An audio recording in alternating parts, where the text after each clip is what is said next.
Back to your channel. This is your educator Vedant Upadhyay. आपका बहुत बहुत स्वागत है आपके अपने चैनल एमसीआई कोटा में। तो बच्चों, आज हम नया टॉपिक का चालू करने वाले हैं इस वाले चैप्टर में, torque on a magnetic dipole in uniform magnetic field. एक डायपोल है, एक मैग्नेटिक डायपोल है, बार मैग्नेट है एक तरीके से, जिसकी डायपोल लेंथ मान लेते हैं अपन कितना है, 2L। ठीक है, इसकी डायपोल लेंथ कितनी है, 2L है। इसकी मैग्नेटिक फील्ड स्ट्रेंथ या पोल स्ट्रेंथ क्या है, प्लस का M नॉर्थ के लिए, माइनस का M साउथ के लिए। और इस पे लगने वाले फोर्स के कारण इस पे टॉर्क लगेगा।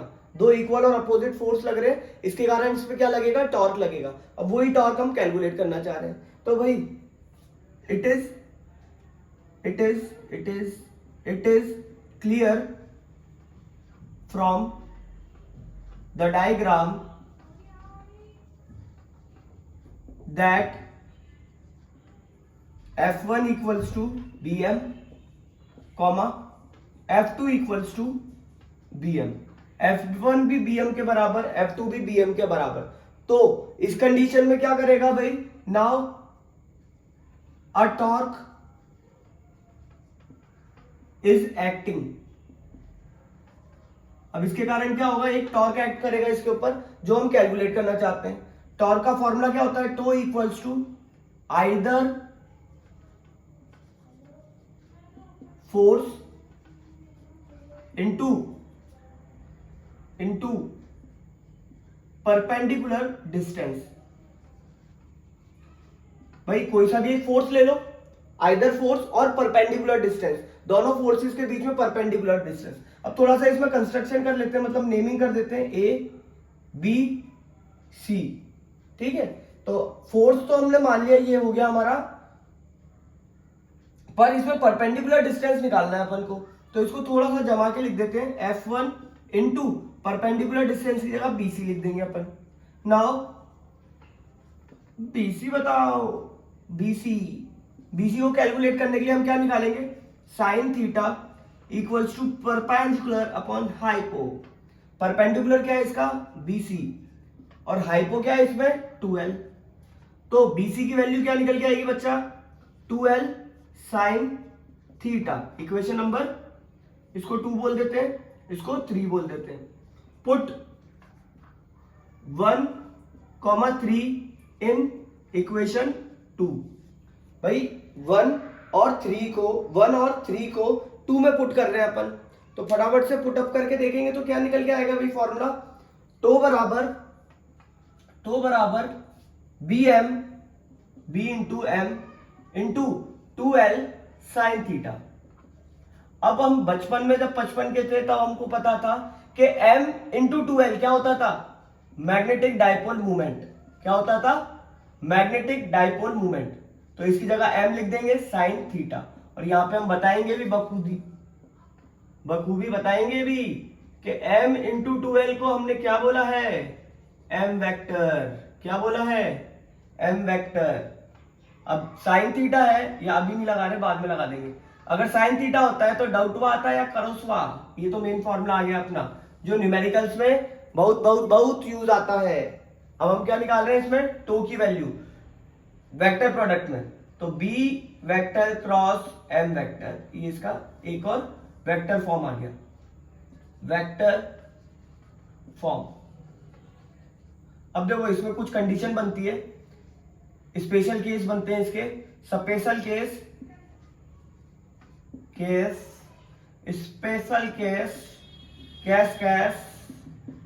केस नंबर 1, अगर जो थीटा बराबर 0 डिग्री हुआ तो टॉर्क कितना लगेगा, तो बराबर Bm साइन 0, तो बराबर Bm इंटू 0।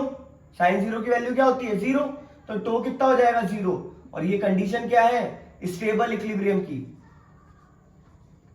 Stable equilibrium. कौन सी है condition, stable equilibrium. Second case theta equals to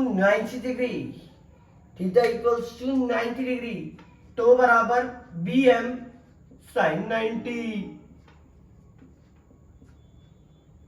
sign 90 क्या वैल्यू होती है सर? 1 होती है।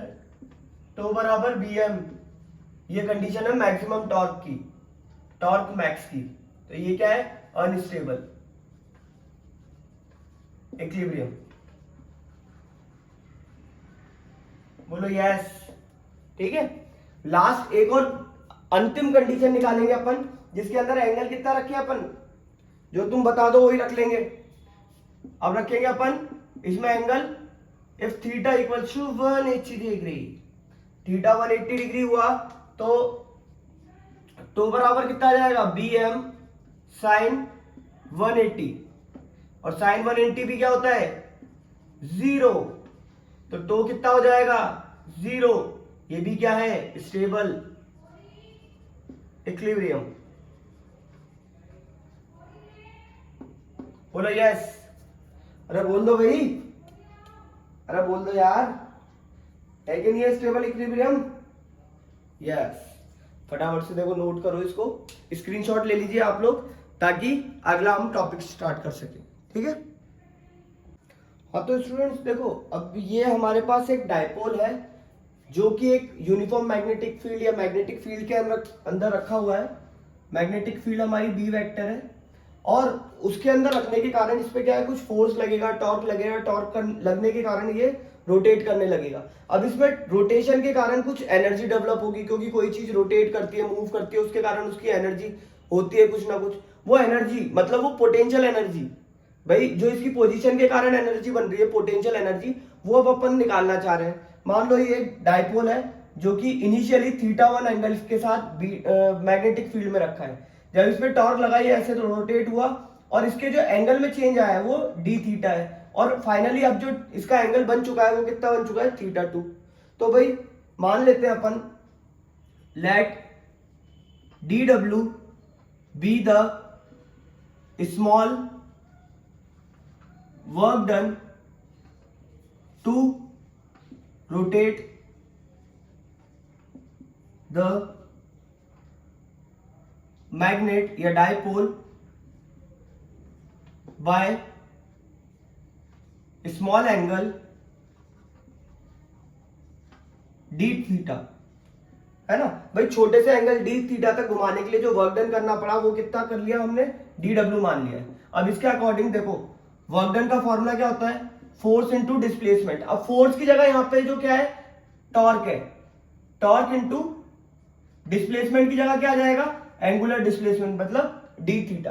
अब D W equals to D W का टॉर्क का क्या फॉर्मूला था? B M sine theta D theta. अब ये पूरा वर्क डन निकालना है तो क्या करना पड़ेगा? इंटीग्रेट। तो लिख देते हैं भाई INTEGRATE, मतलब integrate both sides. Integrate both side, दोनों साइड इंटीग्रेशन करेंगे। इंटीग्रेशन डी डब्ल्यू कहां से कहां तक? 0 से W तक। अच्छा भैया, B M integration sine theta D theta, θ1 से θ2 तक। भाई पहले θ1 था, अब घूम फिर के θ2 आ गया, तो लिमिट क्या लगेगी इसमें? θ1 से θ2 तक। डी डब्ल्यू का इंटीग्रेशन होता है W, लिमिट लगा दी 0 से W। B M sine theta का इंटीग्रेशन होता है माइनस का कॉस थीटा। भाई इधर लिख भी देते हैं, वैसे आपको याद होना चाहिए 11th का कॉन्सेप्ट है, sine equals to minus cos theta. ठीक है भाई, ये लिमिट लगा दो θ1 से θ2 तक, और इसको थोड़ा सा बाहर, थोड़ा सा क्या, पूरा ही बाहर निकालेंगे, लिमिट रख के minus B M cos θ2 minus cos θ1। ठीक है, ये हमारा फाइनल रिजल्ट निकल के आया है। यहां तक क्लियर है? अगर यहां तक क्लियर है तो अब आप लोगों को मैं थोड़ा सा इसमें स्पेशल केस बता देता हूं कि स्पेशल केस क्या क्या बनते हैं इसमें। देखो भाई, सबसे पहला स्पेशल केस,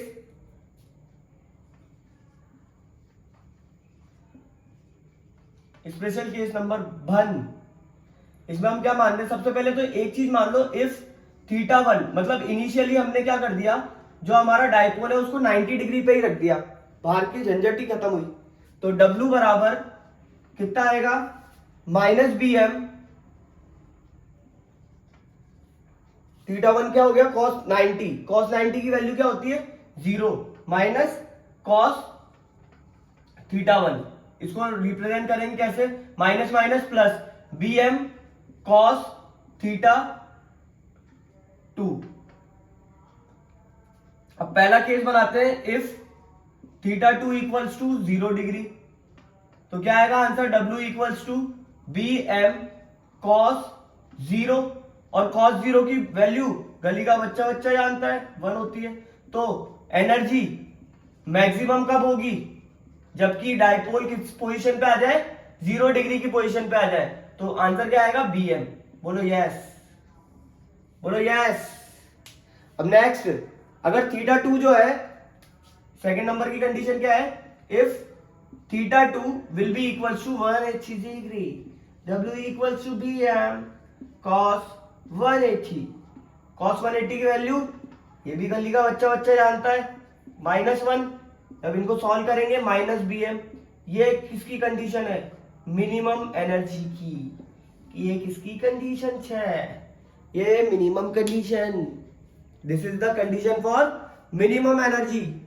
और इसको भी मैंने किसके से लिख दिया, मैक्सिमम से, तो इसको भी चेंज करेंगे, क्योंकि गलती करना हमारा अधिकार है। फटाफट से इस पे स्क्रीनशॉट लीजिए आप लोग, ताकि हम आगे प्रोसीड कर सके। स्टूडेंट्स एक सेकंड ये देखिए आप लोग, इसमें एक चीज क्या है, थोड़ा सा गड़बड़ हो गई है कि फॉर्मूला यहाँ पे मैंने थोड़ा सा गलत लगा दिया है। यहाँ पे थीटा 1 और थीटा 2 में चेंजेस करेंगे अपन, ये वैल्यू पूरी सही है, यहाँ तक हमारा रिजल्ट सही है, यहाँ पे हमने वर्क किया वो सही है। अब बस यहाँ पे जो है वो गलती हो गई अपन से, यहाँ पे पहला पार्ट क्या है, cos थीटा 2 है, तो यहाँ लिख देते हैं अपन cos थीटा 2, और थीटा 1 की जगह पे वही 90 डिग्री रख देंगे, तो cos 90, जिसकी वैल्यू क्या होती है 0। तो यहाँ पे फाइनल आंसर क्या निकल के आया, माइनस, यहाँ पे क्या आंसर आएगा माइनस, मतलब ये मिनिमम की कंडीशन है, और ये हमारी मैक्सिमम की कंडीशन है। ठीक है, बस ये इतना सा ही गड़बड़ हुआ है, ये चीज आप लोग देख लीजिएगा।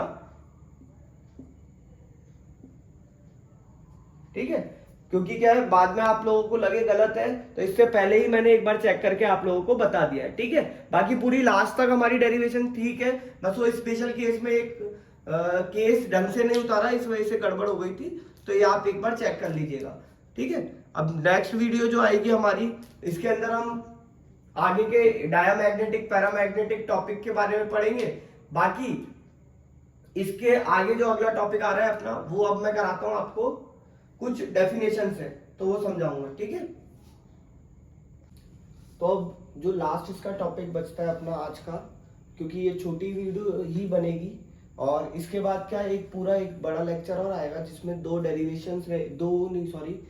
डेरिवेशन रहेगी जो इंपॉर्टेंट रहेगी। तो ये दोनों ही लेक्चर मैंने जानबूझ के छोटे छोटे रखे हैं, ताकि आप लोगों को दोनों सेपरेट टॉपिक्स को पढ़ने में आसानी रहे।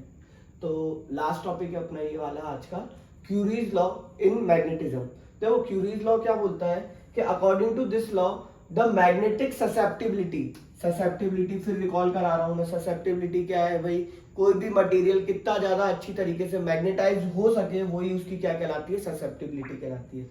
The susceptibility of paramagnetic substance is inversely proportional to the temperature, temperature के इनवर्सली प्रोपोर्शनल होता है। टेम्परेचर बढ़ाएंगे ससेप्टिबिलिटी घटेगी, टेम्परेचर घटाएंगे ससेप्टिबिलिटी क्या हो जाएगी, इंक्रीज हो जाएगी। क्लियर है भाई, देखो ससेप्टिबिलिटी इंक्रीज करेंगे तो टेम्परेचर क्या होगा, डिक्रीज होगा। अगर ससेप्टिबिलिटी डिक्रीज हो रही है किसी कंडीशन में, तो टेम्परेचर ऑटोमेटिकली क्या हो रहा होगा, बढ़ रहा होगा। ठीक है, यहाँ पे सी क्या है, कांस्टेंट है, जिसको हम प्रोपोर्शनलिटी कांस्टेंट बोलते हैं, या फिर क्यूरी कांस्टेंट बोलते हैं। ठीक है, एक चीज और अपन को पता था, ससेप्टिबिलिटी का फॉर्मूला होता है T/H। दोनों का अगर कंपेयर करेंगे अपन, तो टी की जगह I/H, तो C/T बराबर क्या हो जाएगा, I/H। ये अपन ने इंपॉर्टेंट डेफिनेशंस में पढ़ा है ससेप्टिबिलिटी का फॉर्मूला। यहां तक क्लियर है बच्चा अच्छे से। इसके बाद देखो sorry, Curie's temperature, Curie temperature, ये इंपॉर्टेंट डेफिनेशंस आती हैं, ये कई बार पूछी जाती है। The temperature at which ferromagnetic substance converted into paramagnetic substance. Temperature raise करने पे जो मैग्नेटिक प्रॉपर्टीज होती हैं वो चेंज होती जाती हैं। कोई भी मैग्नेट है वो ज्यादा टेम्परेचर पे अच्छी तरह बिहेव नहीं कर पाएगा। तो जैसे जैसे अपन टेम्परेचर बढ़ाएंगे वैसे वैसे वो सब्सटेंस क्या होगा, अपनी मैग्नेटिक प्रॉपर्टीज को क्या करेगा, चेंज करेगा। जैसे मैंने इसमें बताया, the temperature at which ferromagnetic substance, सबसे अच्छा वाला सब्सटेंस क्या बन जाए, पैरामैग्नेटिक सब्सटेंस में चेंज हो जाए, वही क्या कहलाएगा, क्यूरी टेम्परेचर कहलाएगा। इंपॉर्टेंट है बिल्कुल, ठीक है। लास्ट टॉपिक है अपना इलेक्ट्रोमैग्नेट। इलेक्ट्रोमैग्नेट ऐसी मैग्नेट्स होती हैं जिसमें इलेक्ट्रिक करंट पास कराने पे वो क्या करे, मैग्नेट की तरह बिहेव करे, और जैसे ही अपन करंट को ऑफ कर दें तो वो किसकी तरह, डीमैग्नेटाइज हो जाए। जिसका मैग्नेटाइजेशन और डीमैग्नेटाइजेशन क्या होता है, इजी होता है, उनको हम क्या बोलते हैं, इलेक्ट्रोमैग्नेट्स बोलते हैं। क्या बोलते हैं बच्चा, इलेक्ट्रोमैग्नेट बोलते हैं। और जनरली देखो क्या होता है, जो फेरोमैग्नेटिक सब्सटेंस होते हैं ना, उन्हीं को ही हम क्या कहते हैं, इलेक्ट्रोमैग्नेट के लिए कंसीडर करते हैं। जैसे सॉफ्ट आयरन कोर हो गया और बाकी निकल वगैरह हो गए, इन सबको हम क्या करते हैं, आयरन या इलेक्ट्रोमैग्नेट बनाने के काम में लेते हैं। क्लियर है। फिर से, इलेक्ट्रोमैग्नेट क्या होता है, इलेक्ट्रोमैग्नेट होता है ऐसी मैग्नेट जो जल्दी से मैग्नेटाइज और जल्दी से ही डीमैग्नेटाइज हो जाए। मैग्नेटाइज कैसे होगी, करंट पास कराएंगे तो मैग्नेटाइज होगी, करंट का स्विच ऑफ कर देंगे तो डीमैग्नेटाइजेशन शुरू हो जाएगा। इतना क्लियर है। किस किस चीजों पे डिपेंड करता है सर ये डिपेंड करता है मैग्नेटिक मटेरियल की किस चीज से बना हुआ है, उस पे मटेरियल पे डिपेंड करता है। करंट कितना फ्लो करा रहे हैं, कितना एक्सटेंट में फ्लो करा रहे हैं, ज्यादा एक्सटेंट में फ्लो कराएंगे ज्यादा अच्छा इलेक्ट्रोमैग्नेट बनेगा। उसके अलावा नंबर ऑफ टर्न्स, कॉइल के अंदर टर्न्स कितने हैं उस पर भी डिपेंड करेगा। ये 2-3 चीजें तो आप लोगों ने क्लास 10th में भी पढ़ी होगी और इस साल वापस से पढ़ रहे हैं। क्लियर है इतना यहाँ तक भाई। अब इलेक्ट्रोमैग्नेट कहाँ कहाँ पे यूज होता है, जैसे रेडियो हो गया, हमारे लाउड स्पीकर्स वगैरह हो गए, उनमें यूज होता है। इसके अलावा बड़े बड़ी जो इलेक्ट्रोमैग्नेट है वो यूज होती है, जितने भी क्रेन्स वगैरह होती है ना, क्रेन बड़ी बड़ी डंप यार्ड वगैरह में क्रेन्स लगती हैं, उसके अंदर इलेक्ट्रोमैग्नेट का यूज होता है। लास्ट एंड फाइनल टॉपिक अपना पैरामैग्नेटिक सब्सटेंस या परमानेंट मैग्नेट। परमानेंट मैग्नेट क्या होते हैं, the substance which at room temperature retain their ferromagnetic property. Room temperature के अंदर जितने भी सब्सटेंस अपनी फेरोमैग्नेटिक प्रॉपर्टी को रिटेन कर सके, फेरोमैग्नेटिक प्रॉपर्टी रख सके, उन्हीं को ही क्या बोलते हैं अपन, परमानेंट मैग्नेट बोलते हैं। ठीक है। परमानेंट मैग्नेट वैसे जनरली वही सॉफ्ट आयरन वगैरह का ही बना होता है, कोबाल्ट वगैरह, कोबाल्ट स्टील और कार्बन स्टील, 2 चीजें यहाँ पे, कोबाल्ट स्टील, कार्बन स्टील, इन दोनों के ऊपर बेस्ड होता है। ठीक है। एक बार वीडियो पॉज करके आप लोग नोट कर लो इसको, फिर हम बाय बाय टाटा करेंगे, फिर अगली बार अपन फिर मिलेंगे। ठीक है। तो आई होप बच्चा आप सभी को ये बहुत अच्छी लगी होगी वीडियो। अगर अच्छी लगी हो तो लाइक करना और चैनल पे नए हैं तो सब्सक्राइब करना। ऐसी ही पूरी डिटेल वीडियो आपको 12th बोर्ड के हिसाब से बिल्कुल मैं लाता रहूंगा और देता रहूंगा, ताकि आप लोगों के लिए हेल्पफुल रहे, फ्रूटफुल रहे। Thank you so much.